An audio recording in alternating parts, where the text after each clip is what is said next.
Good morning, everybody. Welcome to practice. Apologies for the slight delay. Welcome if you're joining us on Zoom. I think Tom's joining us the first time. Nice to see you. And Philip's here as well, lovely. So we'll begin as always with a Dharma glimpse. This week, Satya is going to read out something that Beth has written for us. Allow me to be.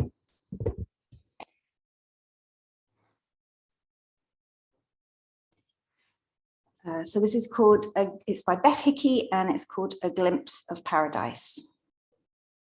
In the distance, a silhouette of the Cretan mountains behind the twinkling lights of the little town below as the sun fades for the day. In my mind's eye, I also see the Malvern Hills silhouetted behind the twinkly lights of the little houses that hug the hills I love so much. I'm in awe of the Cretan mountains because they seem old and ancient, but so too are the Malvern Hills. And not that long ago, speaking cosmically, we were all connected as part of one landmass. So the fact that I feel connected is probably because I am. While catching up on Giame reading on the gardens and birdsong, I was lying on a sun lounger and I was simultaneously listening to both the Malvern blackbird song and the Greek bird song, soaking up the magnificent Greek mountains and the Malvern Hills. How amazing is that? I can do and enjoy both because I am connected to these landscapes. I can do and enjoy both. I'm made from the same material, and today I feel it acutely. The sun, the half moon, the mountains, the sea, the bougainvillea, the bluebells, the birdsong, the soil, the cicadas, the wren and shrew, and the foolish human being. Today, I embrace that I'm a foolish being. Today, I let go of my craving. I don't rush to the sun lounger with my towel and hog it for the day. I don't wish I had a figure like the young bronzed nymph on that lounger. I don't gobble as much all-inclusive as I can, because today I am in touch with the Dharma and its teachings. Today I reflect on how I fit into the cosmos and appreciate how lucky I am to just be part of this truly amazing journey. And if I can just stop to appreciate instead of expecting, I can gain so much more. The beginnings of true enlightenment. Namo Nidhi. Thank you for reading, Satya. Thank you, Beth, for writing. Thank you for the Cretan Hills and the Malvern Hills. So we have some time together now in quiet meditation.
Now reciting the name of Amitabha, the Buddha who accepts us just as we are.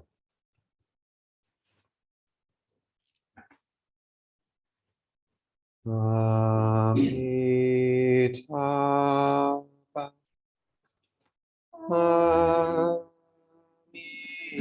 Amitabha,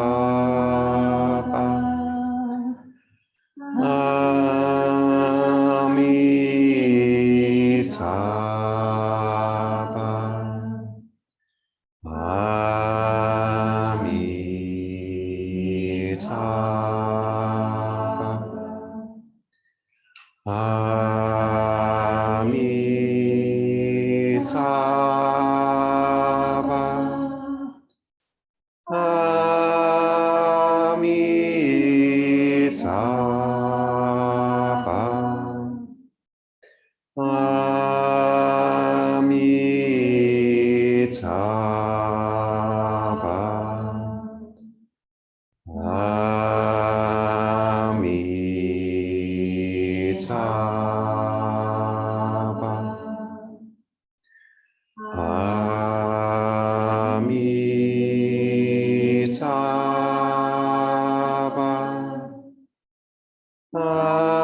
We'll now recite the refuges, the precepts, the three remembrances, and the bodhisattva vows. Please repeat after me. For refuge, I go to the Buddha. For refuge I go to the Buddha, the one who is awake and full of love. the one who is awake and full of love. Namo Buddhaya. Namo Buddhaya. For refuge I go to the Dharma, For refuge I go to the Dharma, all that guides us to compassion and wisdom. all that guides us to compassion and wisdom. Namo Dhammaya. Namo Dhammaya. For refuge I go to the Sangha, For refuge I go to the Sangha, those who live in the Buddha, all who live in the Buddha's light. all who live in the Buddha's light. Namo Sanghaya. Namo Sanghaya. With faith in the three jewels, With faith in the three jewels, I pray that I may not take life. I pray that I may not take life. With faith in the three jewels, With faith in the three jewels, I pray that I may not steal. I pray that I may not steal. With faith in the three jewels, With faith in the three jewels, I pray that I may not fall into sexual misconduct. I pray that I may not fall into sexual misconduct. With faith in the three jewels, With faith in the three jewels, I pray that I may avoid wrong speech. I pray that I may avoid wrong speech. With faith in the three jewels, With faith in the three jewels, I pray that I may avoid intoxication. I pray that I may avoid intoxication. No blame, No blame, be kind, be kind, love everything. love everything. Innumerable are sentient beings. We vow to save them all. Inexhaustible are deluded passions. We vow to transform them all. Immeasurable are the Dharma teachings. We vow to master them all. Infinite is the Buddha's way. We vow to fulfill it completely.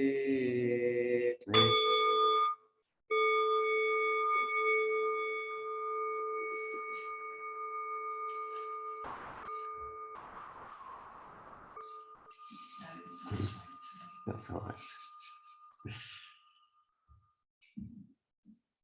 Recently, yesterday, I started rereading The Wisdom of the Wilderness by Gerald May, which I think was written in the early 2000s at the turn of the century, which is an odd thing to say, isn't it? So when I was growing up, the turn of the century was 100 years ago, not 20 years ago. And mostly about his experiences in the early 90s. So he's writing, as he's writing, he knows that he's dying, and he's writing about experiences that happened earlier in his life, about feeling a heart pull to go into the wilderness, deep into the forest. And he describes the car journey experience starting with tension in his neck and shoulders, and as the landscape changes and the hills start to appear, the tension begins to ease, and he says, oh, I think this had been in my neck and shoulders for months, if not years. And he keeps striving. And a phrase comes to him. The power of slowness, or the power of slowing. I think it's the power of slowness, the presence of slowness. And it's this kind of embodied, intuitive sense he has of something alongside him, guiding him. He says it often seems to show up with a more feminine energy.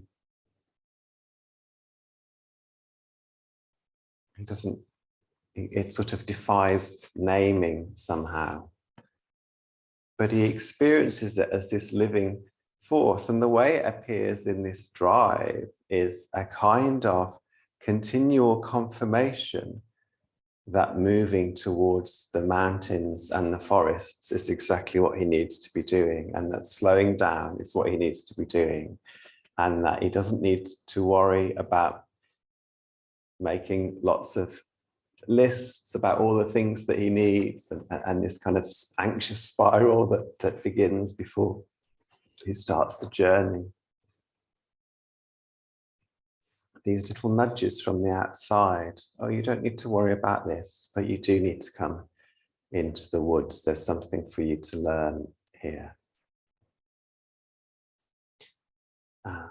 His career was, he was a psychiatrist. He not created, but he was one of the early voices in contemplative psychology, drawing on his background as a Christian and also teachings and practices from the East, like Buddhism.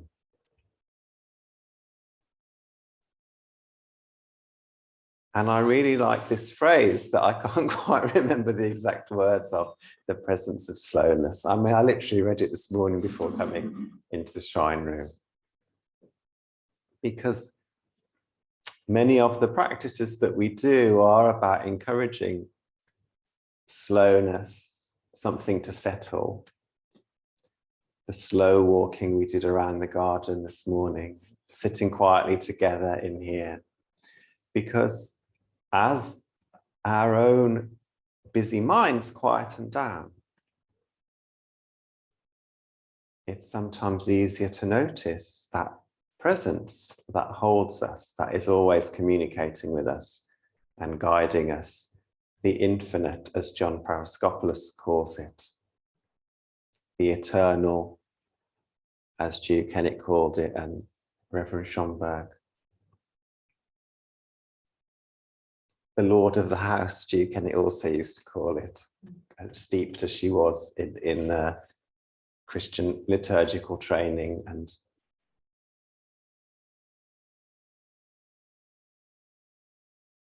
we call it Amida Buddha or Kuan Yin, depending on how it appears.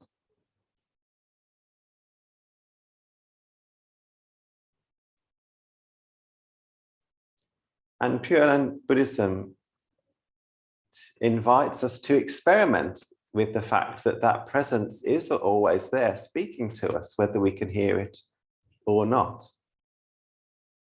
Sometimes when we say Nembutsu, it's like this.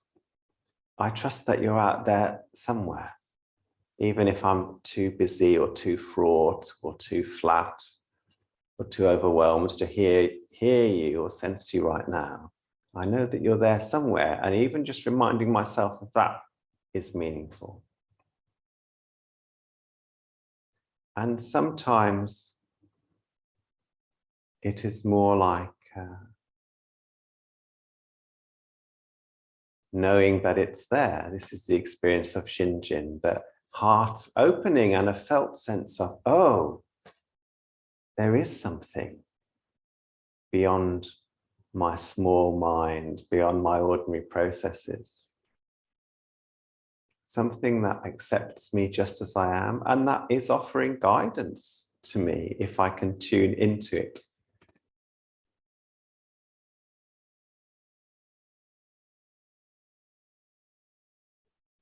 And I can recognize this in my own life. And I also recognize that many times I get a message, I'm like, no, I'm not interested. In quite prosaic ways, you know, like I'll get a sense of you've been online too much. I'm like, well, that's true, but I need to do some more scrolling.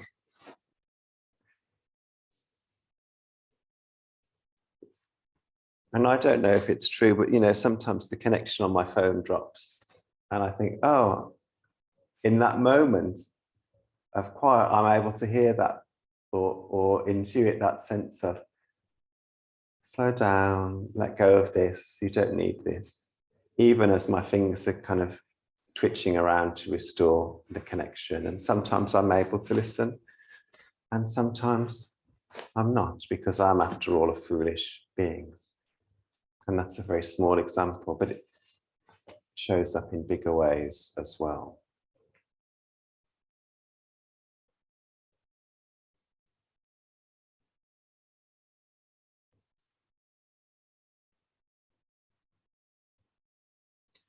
And it can be quite frightening to trust something that doesn't come out of our rational thought processes.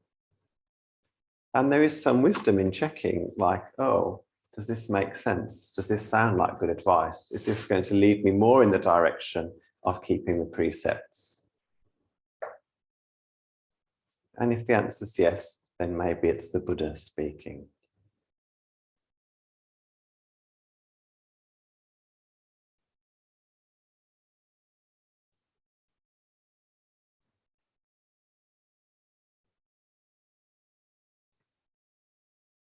Yeah, so I just wanted to share a little bit about that flavour that spiritual practice can sometimes have this morning.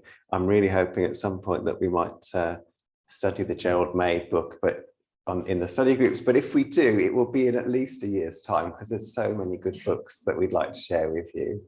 Namo me to food.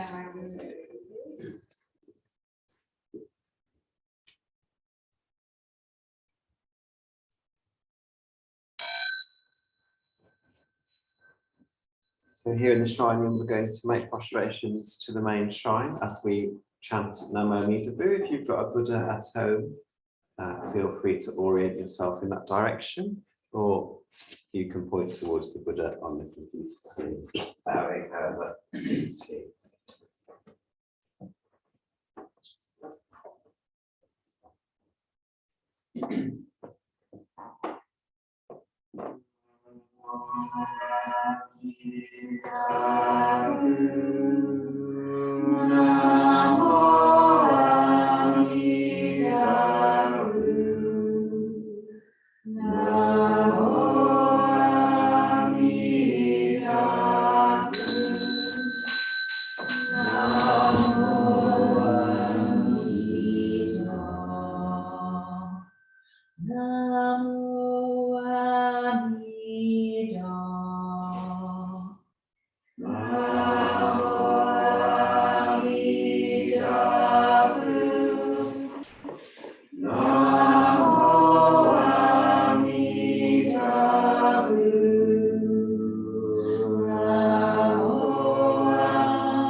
We dedicate the merits of this incense offering to all Buddhas and Bodhisattvas throughout space and time. May it be as fragrant as earth herself, reflecting our careful efforts. Our wholehearted awareness and the fruits of understanding slowly ripening. May we and all beings be companions of Buddhas and Bodhisattvas, may we awaken from forgetfulness and realize our true home.